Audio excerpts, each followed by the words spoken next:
여러분 안녕하십니까? 8월 10일 굿모닝 MBN 시작합니다. 네, 주요 뉴스부터 전해드립니다. 어제까지 9일째 폭우가 이어지면서 31명이 숨지고 11명이 실종됐습니다. 이재민도 6천여 명이 발생했는데 5호 태풍 장미가 오늘 오후 영남 남해안에 상륙할 것으로 예보됐습니다. 집중호우 여파로 평소 출근길 차량 통행이 잦은 서울 올림픽대로 여의 상류 IC 구간이 통제됐습니다. 서울시는 호우경보 해제 때까지 출퇴근 시간대 지하철과 버스 운행 횟수를 늘렸고 막차 시간도 30분 늦추기로 했습니다. 청와대 참모진 일괄 사표를 놓고 문재인 대통령의 고심이 깊어지는 가운데 정무와 민정, 소통수석을 먼저 교체할 것이란 얘기가 나오고 있습니다. 노영민 비서실장은 일부 수석들을 교체한 뒤 시간을 두고 교체될 가능성이 있습니다. 최근 경기도 고양시 교회 두 곳에서 집단 감염이 일어난 것과 관련해 정부가 교회에 대한 추가 방역 강화 조치를 검토하고 있습니다. 박능우 중앙재난안전대책본부 1차장은 기존 대처 방안을 재시행할지 강화된 새로운 규제를 할지 토의 중이라고 밝혔습니다. 예상보다 길어진 장마에 채소 가격이 큰 폭으로 오르고 있습니다. 비축 물량으로 버티던 대형 마트들도 이번 주부터 가격을 올릴 것으로 보입니다. 네, 8월 들어 계속되고 있는 기록적인 폭우로 전국에서 31명이 숨지고 11명이 실종됐습니다. 6천 명이 넘는 이재민이 발생하는 등 피해가 막심한데 야속하게도 비는 이번 주 목요일까지 더 내린다고 합니다. 첫 소식 정태진 기자입니다. 기록적인 집중호우로 인명피해와 재산 피해가 속출하고 있습니다. 지난 1일부터 이어진 집중호우로 어제 오후 7시 30분까지 31명이 숨지고 11명이 실종된 걸로 집계됐습니다. 전국에 걸쳐 6천 명이 넘는 이재민도 발생했습니다. 집중호우에 가축들도 속수무책이었습니다. 소방대원들이 물에 빠진 소를 구하려고 헤엄을 치고 있습니다. 어제 오전 10시 25분쯤 경남 합천의 한 마을도로 범람 지역에 고립됐던 소 6마리가 구조되는 장면입니다. 농경지 9,300여 헥타르가 물에 잠기는 등 비 피해가 계속 커지는 가운데 기상청은 오는 13일까지 비가 더 올 것으로 예보했습니다. MBN 뉴스 정태진입니다. 장마 전선이 중부와 남부를 오가며 비를 뿌리는 가운데 제5호 태풍 장미가 우리나라를 향해 빠른 속도로 올라오고 있습니다. 기상청은 오늘 오후 남해안에 상륙할 걸로 예보했습니다. 이상주 기자입니다. 태풍 장미가 일본 오키나와 북서쪽 해상에서 빠르게 북상하고 있습니다. 오전 9시경 제주도 동쪽 해상을 지나겠고 오후 3시 무렵에는 경남 해안에 상륙한 뒤 내륙을 관통할 것으로 보입니다. 장미는 최대 풍속 초속 19m의 소형 태풍이지만 비구름이 크게 발달했습니다. 태풍의 직접적인 영향을 받는 부산, 경남과 제주도를 중심으로 많은 비가 내릴 것으로 보입니다. 예상 강수량은 내일까지 중부와 남부, 제주도 등의 100에서 200mm고 많은 곳은 300mm를 넘는 곳도 있겠습니다. 태풍 이동 경로에 있는 경북과 강원 남부 지역에는 거센 바람도 몰아칠 것으로 보입니다. 태화강과 낙동강 하구에선 비바람이 부는 시점이 만조 시각과 겹칠 것으로 보여 하천 범람 위험도 있습니다. 울산의 만조 시각은 오전 11시 21분, 부산의 만조 시각은 정오쯤입니다. 기상청은 해안도로나 저수지 침수 피해가 우려되는 만큼 저지대 주민은 지정된 곳으로 대피하고 붕괴 위험이 있는 축대나 가옥 등은 사전 점검을 당부했습니다. MBN 뉴스 이상주입니다. 네, 어제까지 수도권과 중부 지역에 장대비가 내리면서 팔당댐 방류량도 크게 늘어서 잠수교 수위도 올라갔었는데요. 밤사이 비가 계속 내렸는데 현재 잠수교 상황 어떤지 취재기자 연결해 알아보도록 하겠습니다. 자, 강대엽 기자, 지금 상황 어떻습니까? 네, 제가 나와 있는 서울 잠수교엔 어젯밤 11시 반부터 비가 내렸다 그치기를 반복하고 있습니다. 잠수교는 지난 2일부터 아흐레째 통제되고 있는데요. 현재 수위는 약 8.5m로 교통표지판이 가까스로 보이고 있습니다. 그 옆으로 한강공원엔 흙탕물이 가득 차 강인지 공원인지 구분조차 할 수 없습니다. 수중다리로 연결돼 있던 세빛섬도 주변이 완전히 침수돼 말 그대로 섬이 됐습니다. 잠수교 수위는 어젯밤까지 8.8m였다가 현재는 조금 낮아진 상태인데요. 주요 댐들의 방류량이 소폭 줄어들었기 때문입니다. 팔당댐을 비롯해 청평댐, 의암댐 모두 방류량이 감소했습니다. 다만 한강의 마지막 관문인 팔당댐은 여전히 초당 9,000톤 이상의 물을 흘려보내고 있는데요. 지금 유속이면 팔당댐에서 방류한 물이 4시간 정도면 한강대교에 도착합니다. 오늘도 수도권과 중부지방에 장맛비가 집중될 걸로 예보돼 한강 수위는 더 높아질 걸로 예상됩니다. 지금까지 잠수교에서 MBN 뉴스 강대엽입니다. 계속된 폭우에 그제 섬진강 제방이 100m 무너져 내려 인근 마을이 온통 물바다로 변해버렸죠. 어제는 섬진강 방류량이 늘면서 물이 대부분 빠져나갔는데 진흙범벅으로 변한 마을 모습에 주민들은 망연자실한 표정을 감추지 못했습니다. 강영호 기자입니다. 그제 섬진강 제방이 무너지면서 물바다로 변했던 전북 남원시 금지면입니다. 어제는 발목만 잠길 정도로 물이 많이 빠진 상태였는데 수마가 얽히고 간 마을은 온통 쑥대밭이 되어 있습니다. 주민들이 맨발로 나와 가재 도구에 묻은 흙을 씻어내지만 끝이 보이지 않습니다. 키높이까지 들어찬 물에 벽지와 마룻바닥 모두 흙빛으로 변했습니다. 5분의 1만 남겨놓고 거의 다 물이 찬 거지, 집 안이. 모든 가전기구들이 다 뒤흔들어 버리고. 금지면 일대에서만 주택 70가구와 농경지 1000헥타르가 침수됐고 300여 명의 이재민이 발생했습니다. 전남 구례시장에서도 흙탕물이 가득 차 종이 상자와 페트병이 둥둥 떠다닙니다. 섬진강 방류량이 늘어나면서 중하류에 해당하는 서시천이 범람한 탓입니다. 이재민들은 인근 중학교와 고등학교로 대피해 다행히 인명피해는 없었습니다. 그제 오후 4시 40분쯤 전북 장수군에 폭우로 인한 산사태가 발생했습니다. 무너진 토사에 매몰된 주택은 폭격이라도 맞은 듯 산산조각이 났습니다. 미처 대피하지 못한 50대 부부가 그젯밤 10시 반 현장에서 숨진 채 발견됐습니다. 사고가 난 주택은 벽돌이 아닌 조립식 샌드위치 패널로 만들어져 산사태를 견디지 못한 것으로 보입니다. 소방당국은 관계기관과 함께 사고 경위를 조사하고 있습니다. MBN 뉴스 강용입니다. 광주광역시에서는 영산강 지류인 황룡강이 범람하면서 인근 산업단지가 침수되는 피해를 입었습니다. 강변의 한 사설 봉안당 지하도 잠기면서 유골함 침수에 유족들이 거세게 항의하는 소동도 빚어졌습니다. 정치훈 기자입니다. 홍수경보로 영산강 지류인 황룡강은 다리 밑까지 차올랐습니다. 인근 산업단지가 물바다가 돼 생산한 부품이 둥둥 떠다닙니다. 피해 공장을 찾았습니다. 자동차 부품이 모두 젖었고 기계도 물에 잠겨 생산에 차질을 빚게 됐습니다. 여름 휴가도 반납한 채 물건을 닦아보지만 막막하기만 합니다. 버려야 될 것들이 많아서 현재 상태로는 뭐 얼마라고 단정 지을 수가 없을 것 같습니다. 당황스러워서 지금 어떻게 말씀을 못 드리겠습니다. 지금 솔직히 지금 답답하기도 하고. 어등산 아래 제방도 구멍이 뚫렸습니다.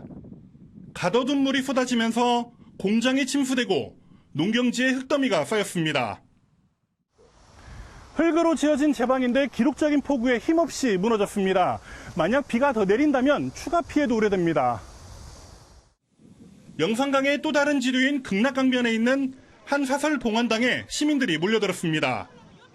지하에는 유골함 1,800여 기가 보관돼 있는데 이번 폭우로 지하 천정까지 물에 차는 피해를 입었습니다.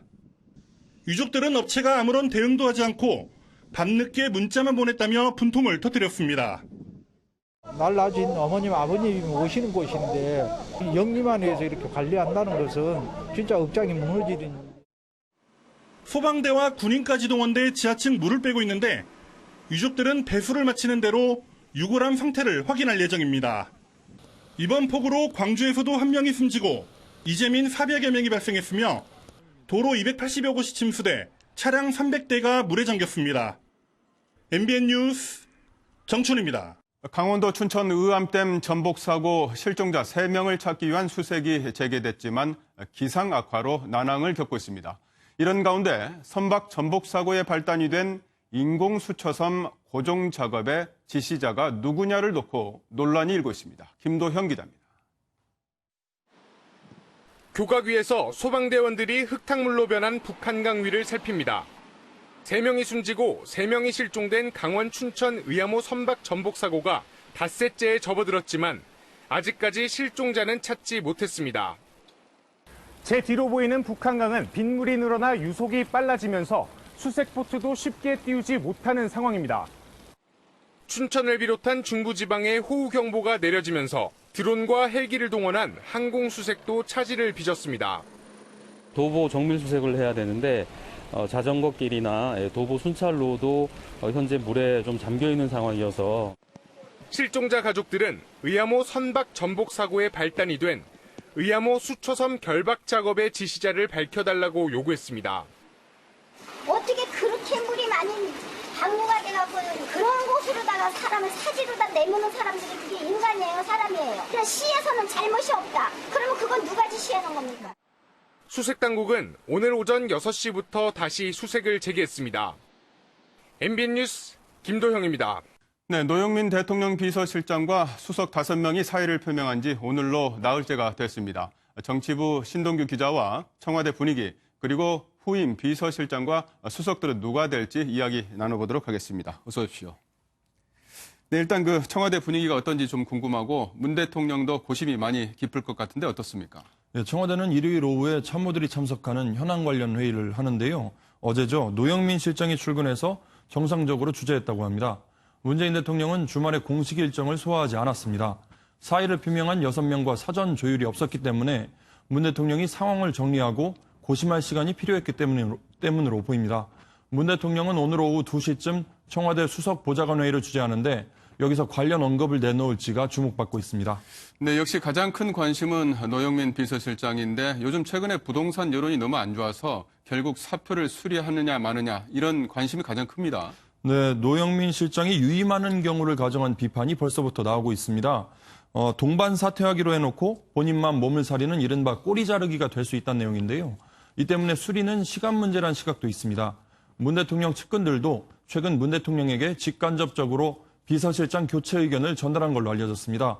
다만 비서실장은 사실상의 국정 2인자로서 공백이 있으면 안 되기 때문에 후임자를 확정할 때까지 수리가 늦어질 수는 있습니다.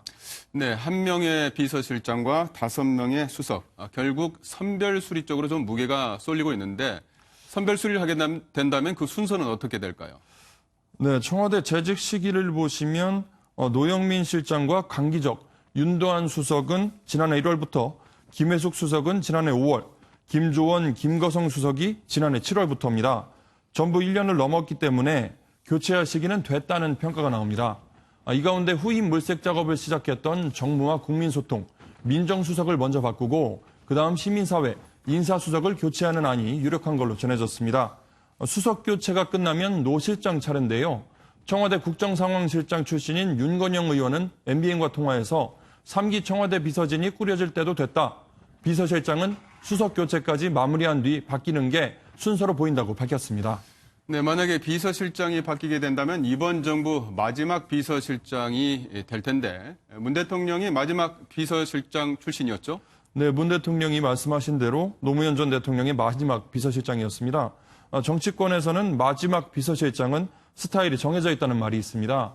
공이든 과든 국정 성과를 마무리하고 정권 재창출을 해야 하기 때문에 대통령의 최측근이면서 정부적인 능력이 뛰어난 사람을 뽑는다는 겁니다. 김대중 전 대통령 때 박지원, 노무현 전 대통령 때 문재인, 이명박 전 대통령의 하금열 전 실장이 그런 사례라는 분석이 나오고 있습니다. 네, 그런 분석이라면 이번 정부 마지막 비서실장이 누구냐에 관심이 정말 쏠리고 있는데 하마평에 오르는 사람들이 몇 명 있죠? 네, 유력한 것이 양정철 전 민주연구원장이 거론되고 있습니다.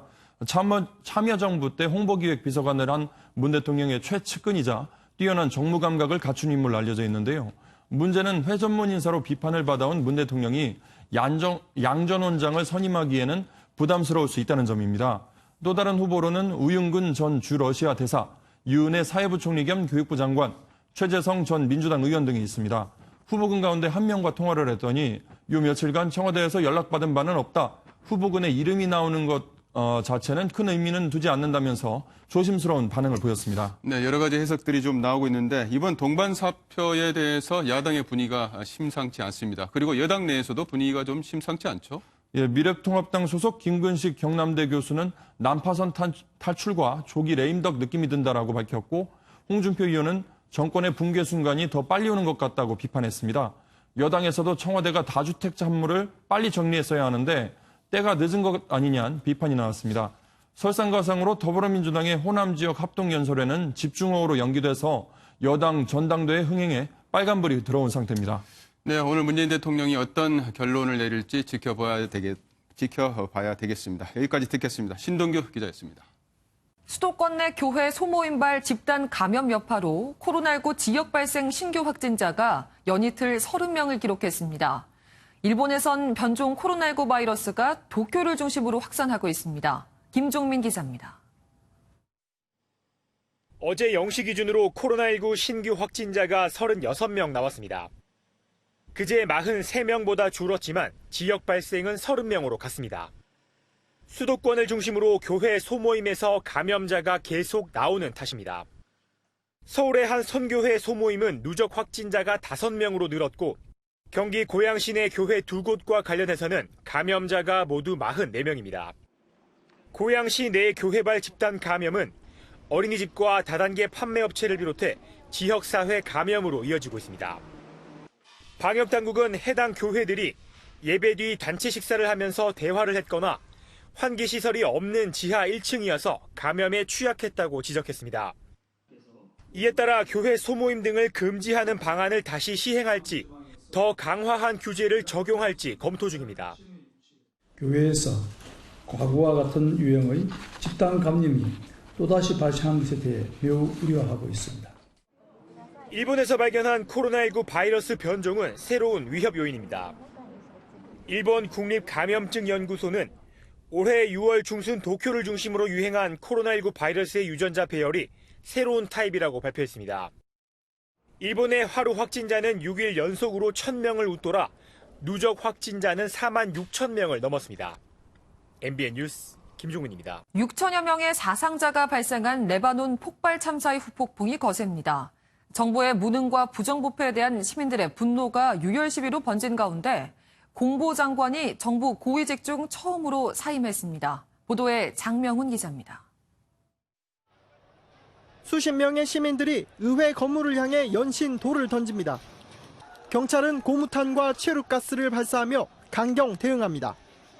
밤이 되면서 의회 주변 거리 곳곳에서는 불길이 치솟았습니다.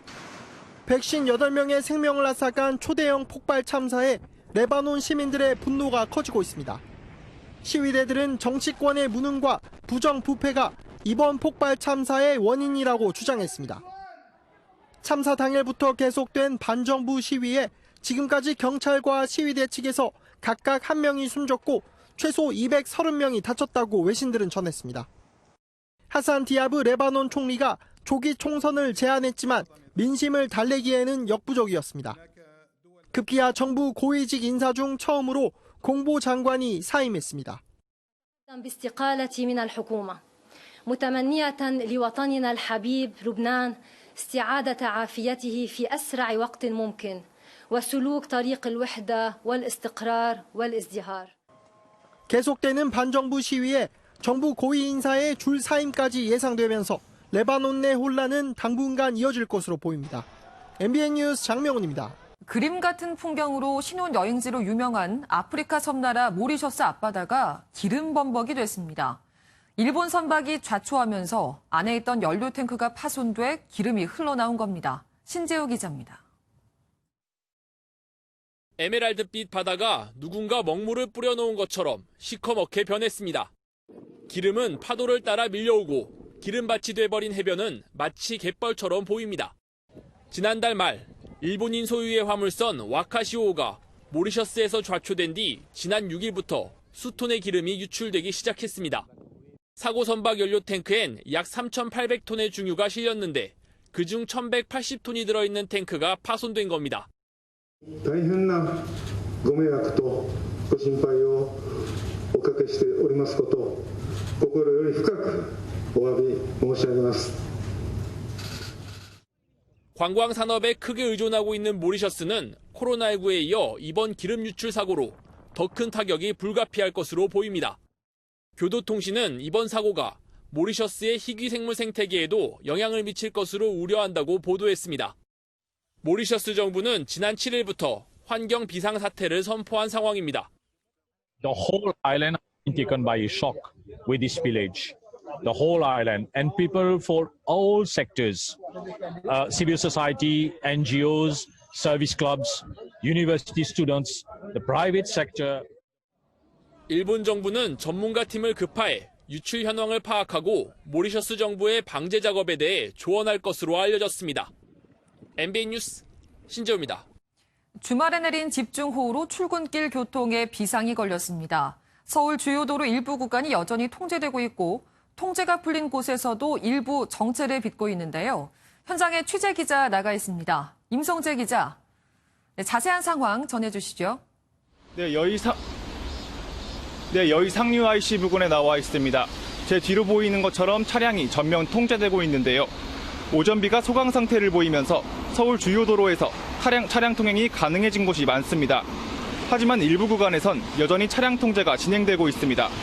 말씀드린 올림픽대로 여의 상류 IC가 강우로 인해 통행이 전면 통제됐습니다. 잠수교 북단과 잠수교 남단 사이 도로 침수로 통행이 불가능합니다.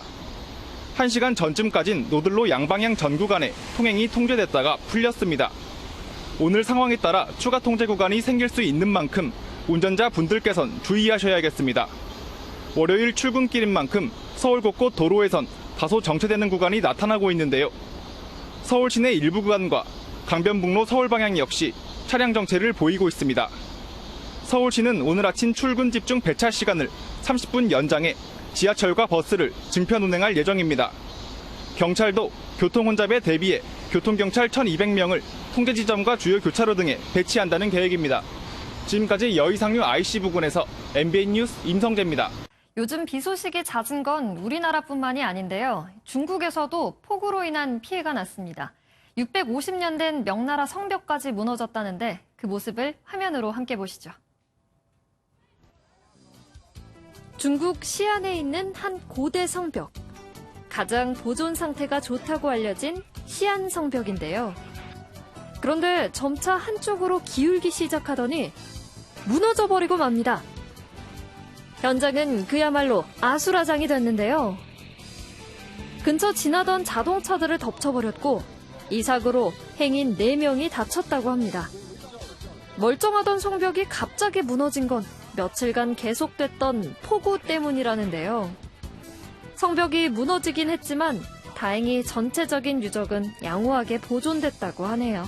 이번엔 한 계산대 벽이 무너졌습니다. 한 슈퍼마켓에서 일어난 일인데요. 어찌된 일인 걸까요? 슈퍼마켓에서 사람들이 물건을 사고 있는데요. 아니 그런데 진열대에 있는 물건들이 갑자기 쏟아지고 맙니다. 한쪽 벽이 심하게 쿵 하고 흔들렸는데요. 사람들은 깜짝 놀라 자리를 피합니다. 밖에서 보니 건물 유리창이 깨져버리기까지 했는데요. 이는 얼마 전 레바논에서 있었던 초대형 폭발 사고 당시 한 슈퍼마켓에서 포착된 영상입니다. 그 당시 폭발이 얼마나 컸던 건지 느끼게 해주는 영상이네요. 올해는 장마가 길게 이어지고 또 기록적인 폭우를 퍼붓고 있는데요. 엎친 데 덮친 격으로 태풍까지 북상하고 있습니다. 제5호 태풍 장미는 지금 제주도 서귀포 남남동쪽 210km 해상에서 올라오고 있습니다. 오늘 오후에는 경남 남해안에 상륙한 뒤 영남 내륙을 통과해 울진 부근 동해상으로 빠져나갈 것으로 전망되고 있습니다. 따라서 지금 제주와 전남 남해 도서 지역, 제주 해상, 남해서부 먼바다에서는 태풍주의보가, 서해 5도와 경남에서는 호우주의보가 내려져 있는 상황입니다. 앞으로 태풍이 더 가까워지면서 특보구역이 늘어날 것으로 보입니다. 레이더 영상입니다. 지금 중부지방은 정체전선이 북한으로 올라가면서 비는 약해졌지만 태풍 앞자락에서 만들어진 비구름이 경남에서 시간당 40mm 이상의 매우 강한 비를 뿌리고 있습니다. 또 전남 남해안과 제주도에서도 시간당 15mm 안팎의 비가 내리고 있는데요. 그 밖에 곳곳으로는 빗방울이 약하게 스치고 있습니다.